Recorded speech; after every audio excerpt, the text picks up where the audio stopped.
Welcome to the Full Frame Podcast. Today we are talking about post-production. So we've talked about our entire production process. We've talked about pre-production, production. Now we're to post-production, where we finally have all of the content from our customers. We've come to your location. We've gone to the set that we've decided will work for your shoot and have all the B-roll, made it super easy for you. And now we get to do our magic.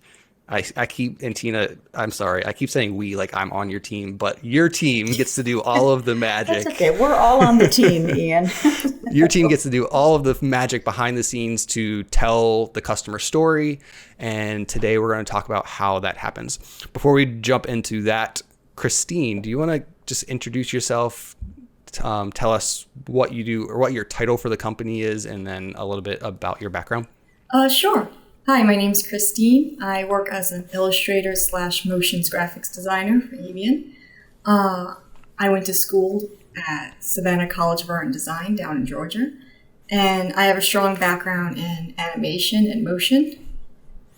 So I do pretty much all the graphics. Anything that's drawn is usually by my hand. Yes, it's me. Yeah. I didn't know that you went to Savannah College of Art and Design. That's really cool.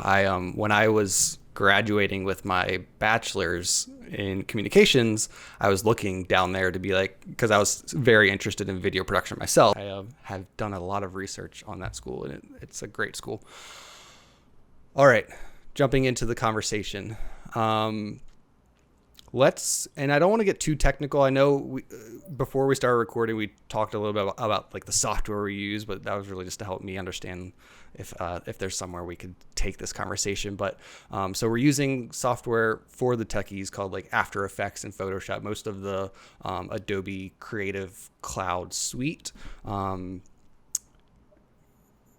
I guess where we would want to start this conversation is really after that day of production, Tina. What's the next step for our customers, and how long, I guess, is the timeline for post-production? That's an interesting question. So the official answer is it depends on the post-production process really is dependent on the customer's needs. If we are marrying Christine's illustrations and motion graphic skills within video, then we have to work together to provide those pieces so that then we can render the internal draft and then the customer draft. So that can be dependent on how much illustration and graphics. I know Christine worked very closely on a training and education project for one of our government clients, and it was all graphic and motion design. And Christine can talk more intelligently about the creative behind that, but it meets the client's needs on what is required, how long it takes. Right. And I think that project that you mentioned is a good one to focus on for this, since it was heavy graphics, and it sounds like Christine did a lot of work on it. So let's focus on that a little bit.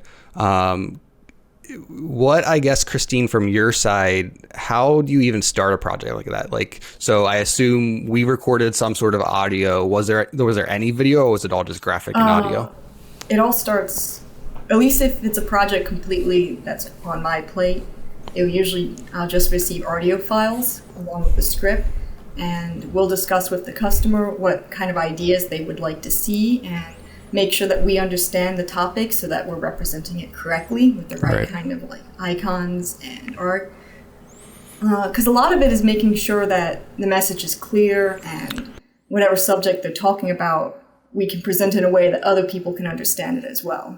Yeah. So now I guess my next question from there is, do you have an idea of what those graphics and animations are going to look like? Like during that storyboarding process, I assume you kind of brainstorm what type of graphics you would use. Is that coming from there? And again, all that's done with the customer, right? Or with at least customer input.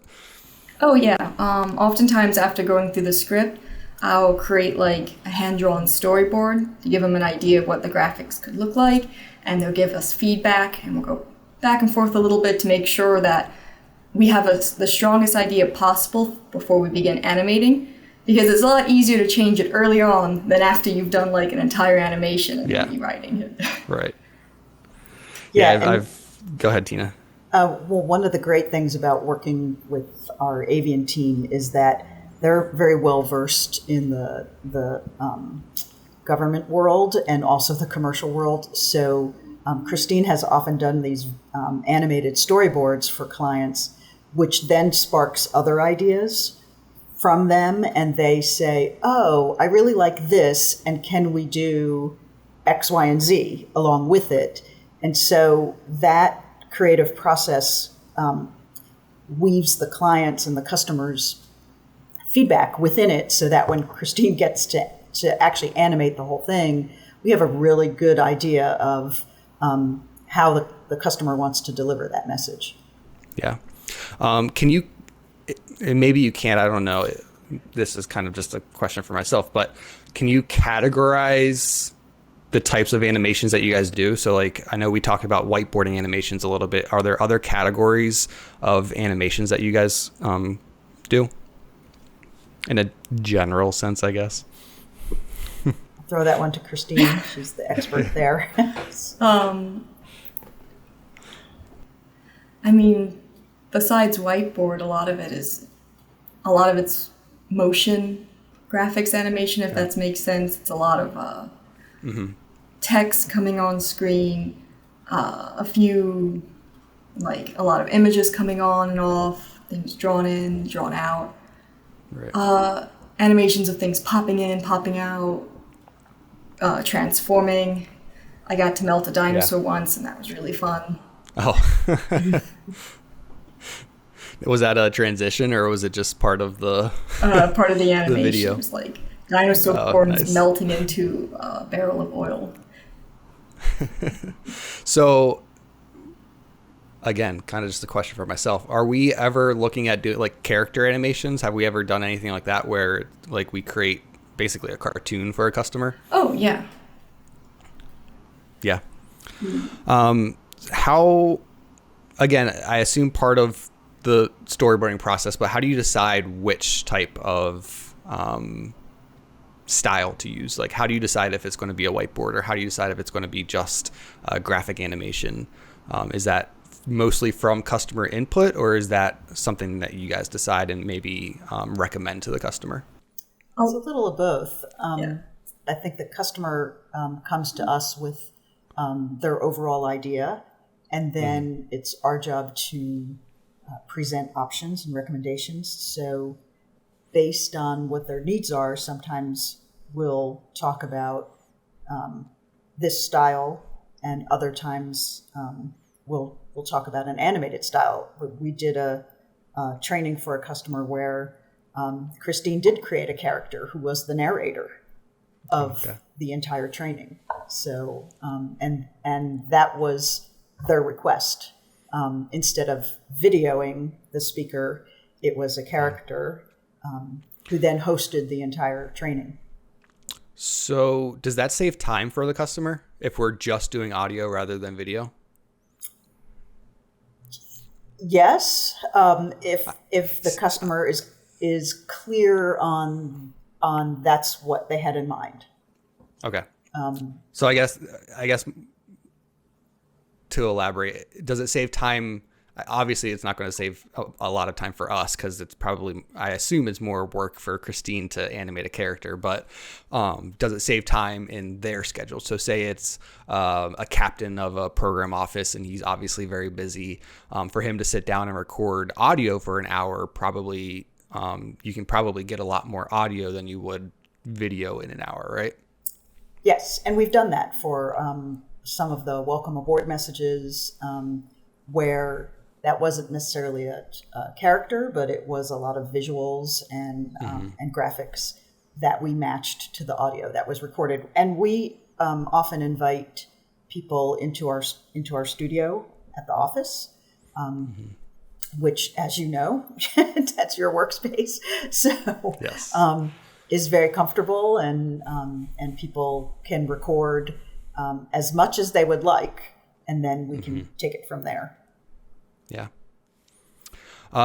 Let's talk about some of the tools that we have at our disposal. So when it comes to like music, or even probably some graphics and sound, all kinds of stuff, we have subscriptions where I mean, you guys have a subscription, right, to a music platform, and that has just a full library of music that we're allowed to use. I assume there's a process again for how we choose the music.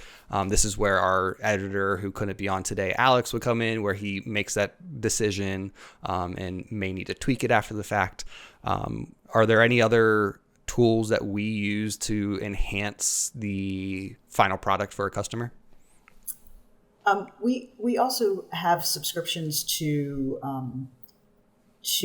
do certain animation styles and certain transition styles. So Christine worked on this. We recently did the SUAS competition, and Christine, tell us about how you animated the beginning with their logo.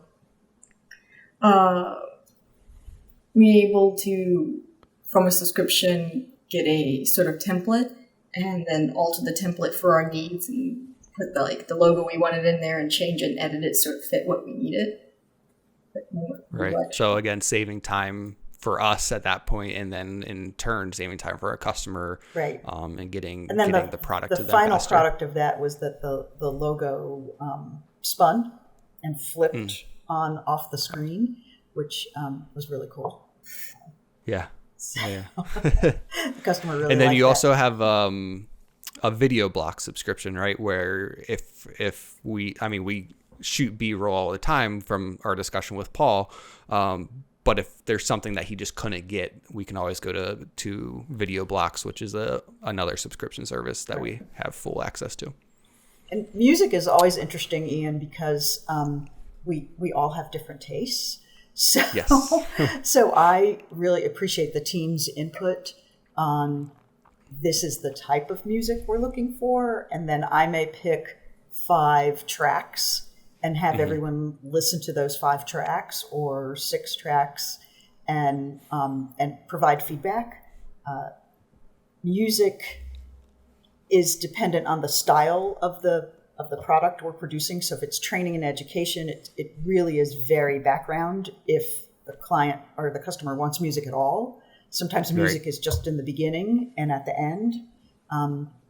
For the shorter, more promotional type pieces, then the sound becomes very important. So the music has to fit the style and the audience. So that the team gives a lot of input on that.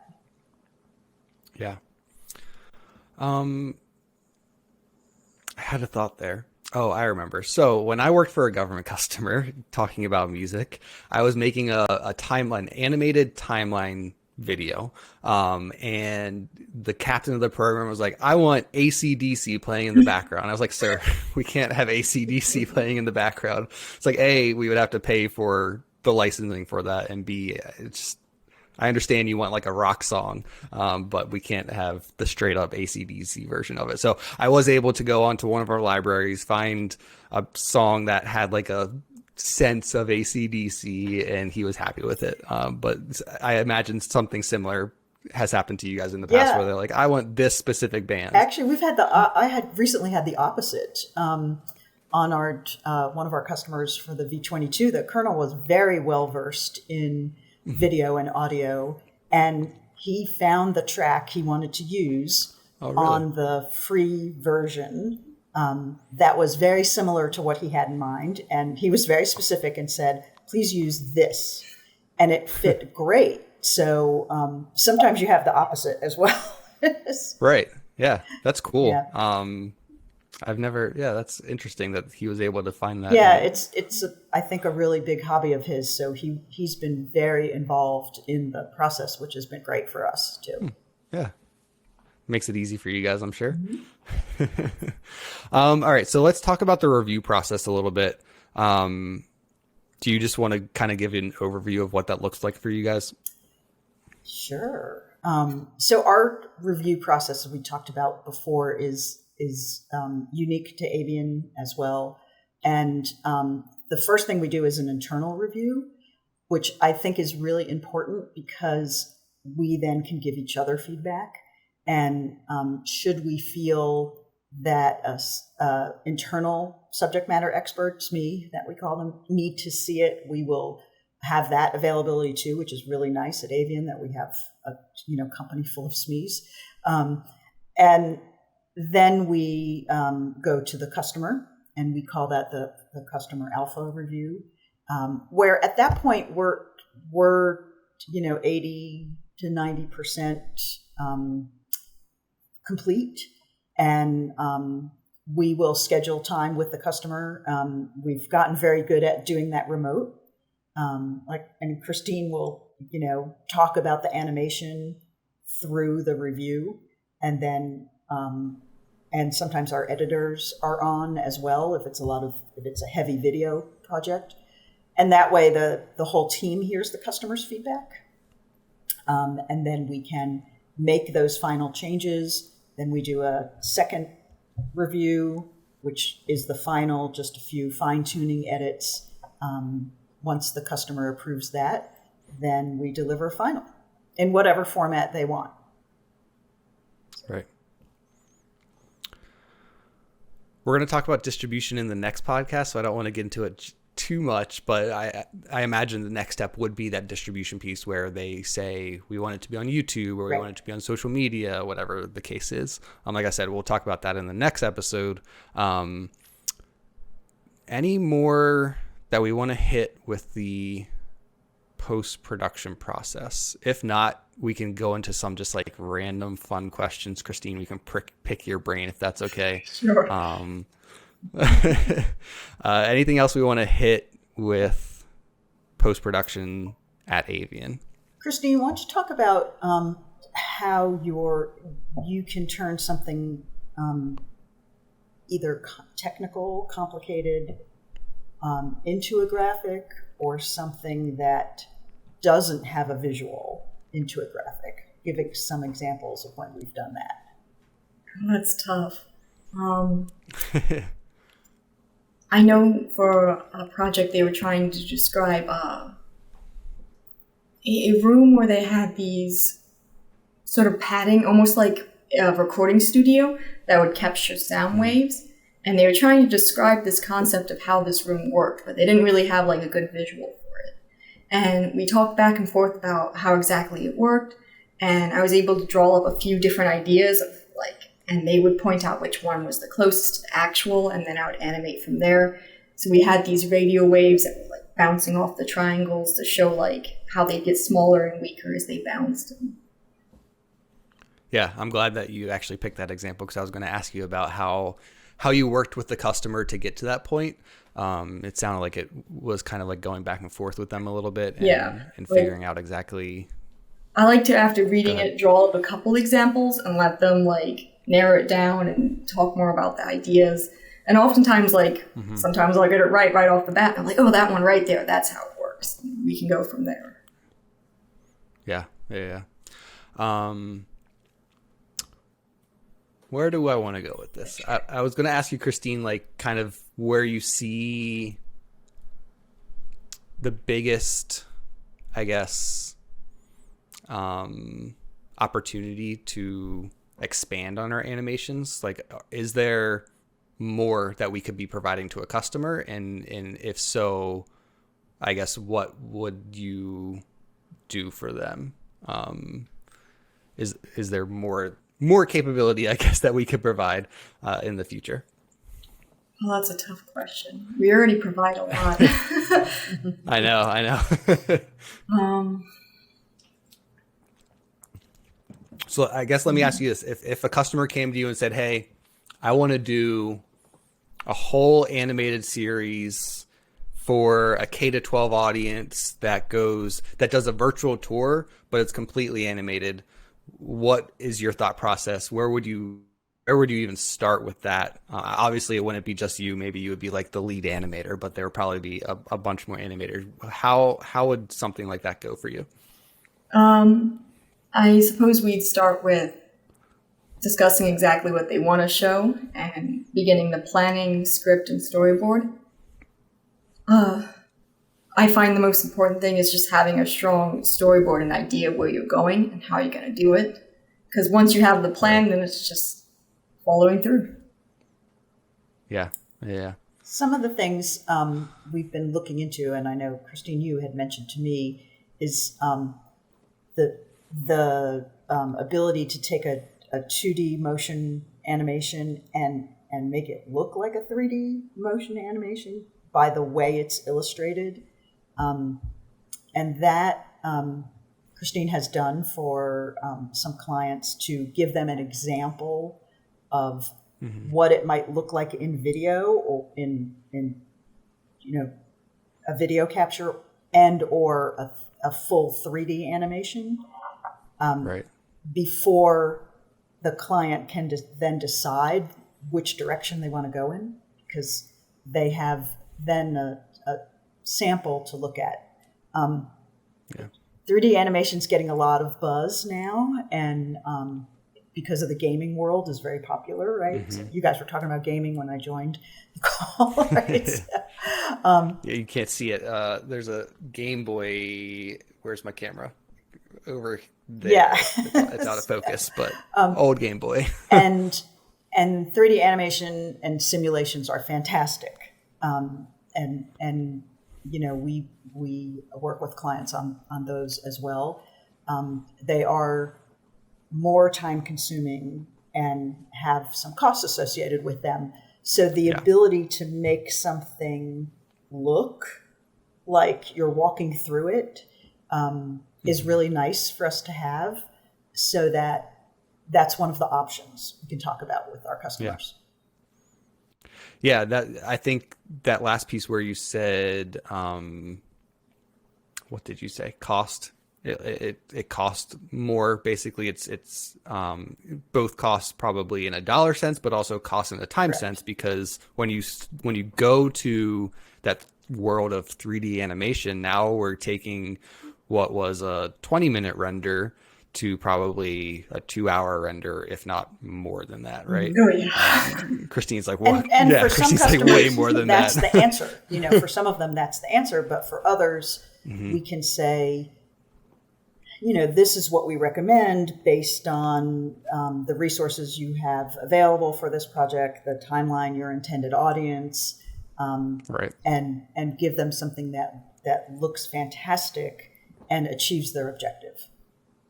Yeah, and I definitely don't want to deter people from going that 3D route, because it's a cool route, and I think it really could amplify a message. But there has to be that understanding of it might cost more with money, and it's probably going to take a little longer to do. So, all right. Is there anything else we want to hit on the post-production side? I know we focus a lot on like animations and really enhancing that message with animations in this episode.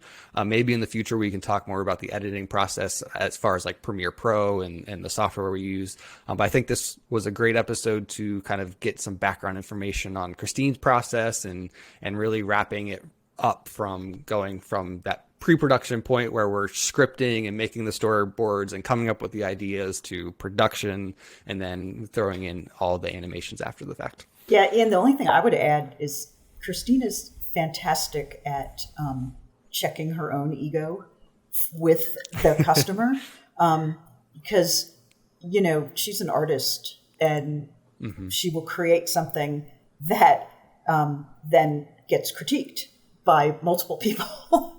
and so that's I can a skill we understand that. all have. We all have to check our egos, and we're all professionals and we all do that.